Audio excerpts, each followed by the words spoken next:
Kai Brennan's ship, the Artemis, shuddered violently as it breached the atmosphere of the uncharted moon. Alarms blared in the cockpit as systems failed one by one. The collision with a micrometeorite had damaged his navigational array, and now he was hurtling toward an unknown surface with failing thrusters. "Come on, girl," he muttered, wrestling with the controls. "Just a bit more." The surface rushed up to meet him, a landscape of crystalline plains and iridescent forests that seemed to shimmer with internal light. His emergency landing protocol engaged at the last moment, deploying the crash cushions. The impact rattled his teeth, but he survived. Kai sat motionless for a moment, adrenaline still coursing through his veins. Then the acrid smell of burning circuits snapped him back to reality. He slapped the emergency release on his harness and stumbled out of the pilot's chair. The exterior cameras were still functional. Through them, he saw a stunning sight, twin moons hanging in a lavender sky, casting double shadows across the alien terrain. More immediately concerning, smoke was rising from somewhere behind the ship. "Hull breach detected," the ship's AI announced in its calm, infuriatingly pleasant voice. "Coolant system compromised." "Yeah, I can see that," Kai grumbled, pulling on his emergency suit. He grabbed his tools and headed for the airlock. The atmosphere read as breathable, though rich in unusual compounds. Kai hesitated, then decided to trust his suit's analysis. He cracked his helmet seal and took a tentative breath. The air was crisp, almost sweet, carrying scents he couldn't identify. He rounded the ship to find the source of the smoke and froze. Standing ankle-deep in a puddle of coolant was the most stunning being he'd ever seen. Her skin had the rich luster of polished copper, contrasting dramatically with curly blonde hair that cascaded past her shoulders. She wore form-fitting garments that left little to the imagination, the fabric clinging to her curvaceous figure. Her eyes, large and alert, studied him with equal fascination. "Hi," Kai said awkwardly, then winced. What a brilliant opening line for first contact with an alien species. She tilted her head, studying him. Then she looked down at the coolant soaking her legs and muttered something in a melodic language. Her tone suggested it wasn't a compliment. "You made me wet," she said suddenly, in perfectly clear English with an accent he couldn't place. "Fix it with your mouth." Kai blinked. What?" She gestured emphatically at the puddle, then to her legs, then to him. "Clean your mouth, the cool liquid, it stings." Understanding dawned, and Kai felt his face flush. In his relief at not having caused an intergalactic incident, he almost laughed. "Oh, you mean, you want me to help clean you up?" She nodded vigorously. "Yes, before the burning starts." Kai grabbed a rag from his tool kit and approached cautiously. This close, he could see the golden flecks in her eyes and catch her scent, something like cinnamon and starlight. His hands trembled slightly as he knelt before her. The coolant was indeed highly caustic to organic tissue. He could see it beginning to discolor her copper skin. Working quickly, he wiped down her calves, trying to ignore how the action felt inappropriately intimate. Her skin was warm to the touch, almost feverish, and he found himself wondering if that was normal for her species. "What's your name?" he asked, trying to distract himself from the situation. "Zin," she replied, "and you?" "Kai, I'm sorry about this, my ship." "Broke," she finished, watching him work. "Lucky you land here, village close, we help fix." As Kai cleaned the last of the coolant from her legs, their eyes met. Something electric passed between them, a recognition that transcended species and culture. Zin reached down and cupped his face with surprisingly delicate fingers. "You very gentle," she murmured. "Most males would be rough." Kai swallowed hard. "I try not to be like most males." She smiled, revealing perfect teeth with slightly elongated canines. "Good, Zin likes this." Before he could respond, a group of her people emerged from the crystalline forest. They were all similarly copper-skinned, but with varying hair colors and body types. Some carried weapons, elegant spears that seemed to glow from within. Zin called out to them in her musical language, gesturing at Kai and his ship. The newcomers eyed him warily, but lowered their weapons at her words. "Come," Zin said, offering her hand. "We take you to village, elder sees stranger from sky." Kai hesitated only a moment before taking her hand. Her grip was strong, confident. As she led him away from his damaged ship, he couldn't help but wonder what he'd stumbled into and whether his heart would survive the encounter. The village appeared like something from a dream, structures grown rather than built, organic shapes that harmonized with the landscape. Bioluminescent plants provided gentle illumination as the twin moons rose higher. Children peeked out from doorways, their eyes wide with curiosity. Zin guided him to a central structure, larger than the others, where an elderly woman with silver hair awaited. She studied Kai with piercing eyes before speaking in rapid fire to Zin. "Elder says you stay with me," Zin translated. "Learn our ways while we fix Skyship." Kai nodded, relieved. "Thank you, I appreciate your hospitality." The elder continued speaking, and Zin's cheeks darkened to a deeper copper. "She says, you already know my bare legs. Traditional rules skip to courtship." "Courtship?" Kai's voice cracked slightly. Zin met his gaze steadily. "You save me from burning. Bond forms, you understand." He didn't, not really, but something in her expression told him this was important. "I'm beginning to," he replied carefully. "Good," she smiled again, that devastating expression that made his heart skip. "Come, I show you home, show you everything." As night fell on this strange new world, Kai followed Zin into the unknown, his earlier life already feeling like a distant memory. Whatever lay ahead, he suspected his heart had been stolen as thoroughly as if he'd been captured by raiders. And strangely, he had no desire to escape. The first stars, alien constellations that told stories he hadn't yet learned, began to appear in the lavender sky. Somewhere in the distance, night singers began their melody, a haunting harmony that spoke of ancient mysteries and new beginnings. Kai glanced at Zin, seeing her profile illuminated by moonlight and bioluminescence. She caught him looking and smiled, reaching for his hand again. This time he didn't hesitate to take it. "Your world very different?" she asked as they walked. "Very," he confirmed, "but I think I'm going to like yours better." She squeezed his hand. "Good, because Zin not let you leave, not now." And as they approached her dwelling, a graceful structure that seemed to grow from the very ground, Kai realized he didn't want to leave anyway. This accidental meeting had sparked something in him, a connection he'd never experienced before. Whatever the future held, he was ready to explore it with this remarkable woman by his side. The morning light filtered through translucent walls as Kai stirred awake, momentarily disoriented by the organic curves of Zin's dwelling. Everything here seemed alive, the walls breathing, the floor pulsing with a gentle warmth. He found himself alone on the sleeping platform, Zin's scent still lingering on the woven coverings. "You wake slow, Skyman," her voice teased from the entrance. He turned to see her silhouetted against the lavender sky, carrying what looked like fruit and crystalline water. This morning she wore different garments, flowing fabrics that caught the light like captured starlight. "On my world we call it sleeping in," he replied, sitting up. Zin moved with fluid grace to sit beside him, her copper skin still holding the warmth of the alien sun. She offered him the fruit, something that resembled a cross between a pear and a crystal, glowing faintly from within. "Eat, then we go to springs. Elder says waters help heal the distance between our bodies." The fruit burst with surprising sweetness on his tongue, energy flowing through him immediately. "What do you mean, heal the distance?" She studied him with those golden-flecked eyes. "Our bodies not same, springs make, compatible, make understanding deeper. You want this." Kai swallowed hard, both from the implications and her proximity. Yes, I want to understand you better." Her smile was radiant. "Good, come." The healing springs lay at the heart of the village, steam rising from pools carved into living rock. Other villagers bathed in the iridescent waters, their copper skin gleaming. Zin led him to a more private alcove, shadowed by hanging vines with glowing flowers. "This pool for special healing," she explained, beginning to untie her garments. "When two not from same world must learn each other." Kai's breath caught as she revealed herself, her body a masterpiece of alien beauty. Her curves were familiar yet different, proportions that spoke of evolution under different skis. She slipped into the water with a contented sigh. "Come," she beckoned, "water not bite." He shed his clothes with less grace, hyper-aware of her gaze.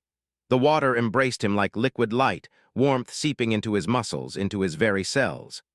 Zin swam closer, the mineral-scent waters refracting her movements. "Feel it," she whispered, reaching for his hand. The connection hit him like lightning, sudden images, sensations, understanding flowing between them. He felt her memories, her perception of the world, the way her people communicated on levels beyond words. The waters amplified their connection, creating a bridge between their drastically different biologies. Zin, he gasped, overwhelmed by the intimacy.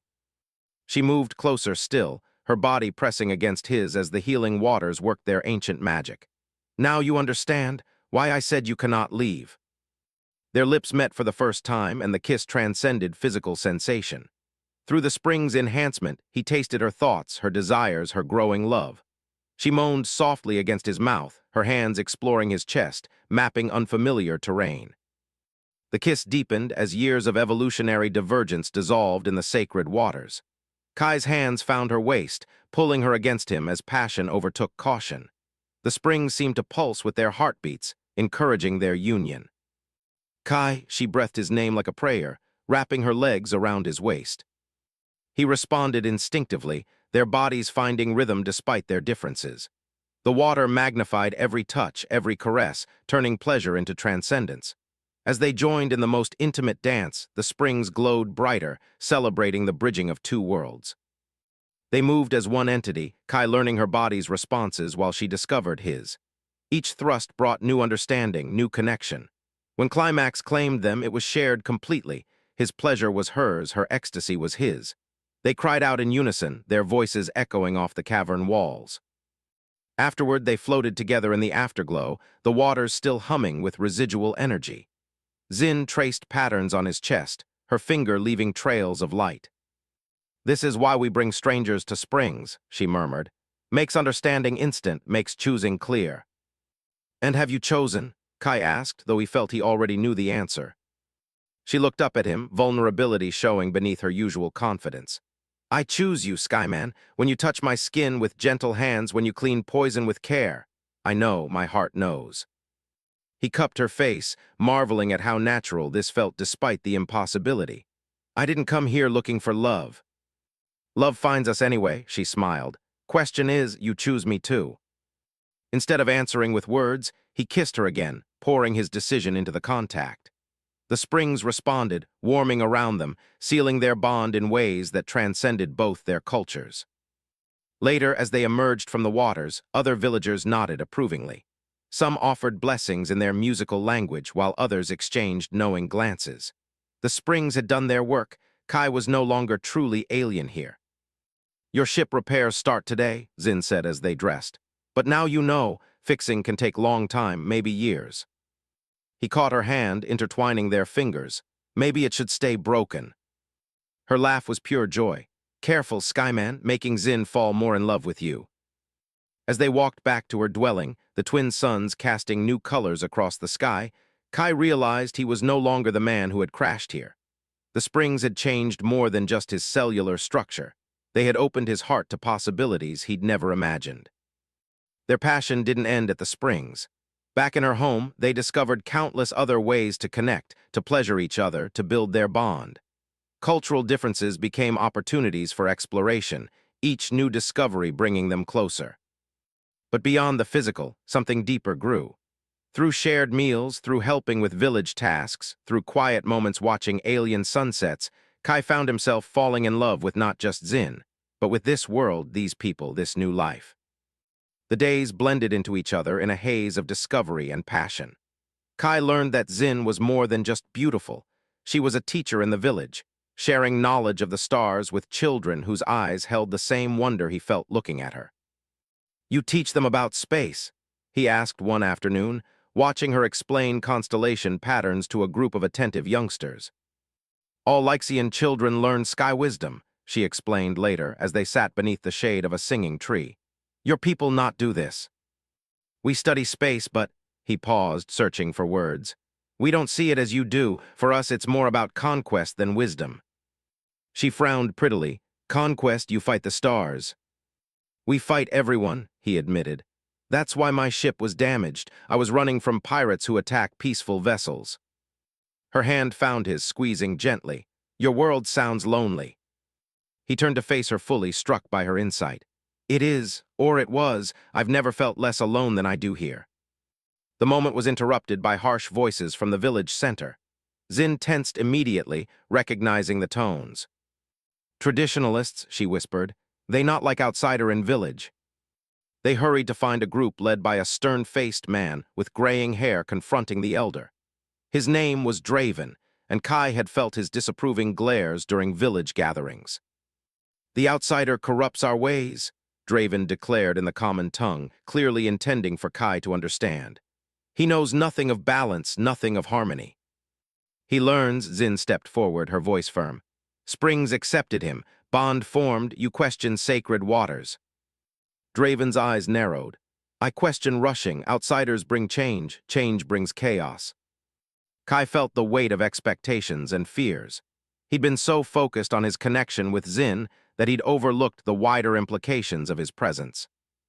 Maybe I should leave, he said quietly to Zin. I don't want to cause problems for your people. Her response was swift and fierce. She turned to the assembly and spoke in rapid Lyxian, her words flowing like music but edged with steel. Even without understanding every word, Kai could feel her passionate defense of their bond. When she finished, the elder spoke. Kai, she said, using his name for the first time, you have learned our language. He nodded, still picking up phrases. I'm trying. Good, show Draven what you learned, show all. So began weeks of cultural immersion beyond anything Kai had imagined. Zin taught him their writing system, symbols that seemed to dance across crystalline tablets. He learned their history, how they had evolved from underground dwellers to surface societies, how they had achieved harmony between technology and nature. In return, he shared his knowledge. The villagers were fascinated by his stories of Earth, though horrified by tales of war and environmental destruction. Your people's so clever, an elder craftsman mused one day as Kai demonstrated binary code using colored stones. But use cleverness wrong way. We're learning, Kai replied, though he wondered if that was true. As his understanding grew, so did his appreciation for Lyxian society. They had achieved what humanity only dreamed of, perfect balance between advancement and nature. Their technology was biological, grown rather than manufactured. Their society promoted individual creativity within community harmony. Most importantly, he understood why the conservatives feared him. Change, even positive change, risked disrupting the delicate balance. The breakthrough came during the harvest festival. Traditionally, only bonded pairs participated in the sacred dance that blessed the crops. Draven publicly challenged whether Kai and Zin qualified. He may know our words, Draven declared before the gathered village, but can he know our hearts? The elder turned to Kai. The harvest dance requires perfect synchronization. Body, mind, spirit must move as one. You wish to try.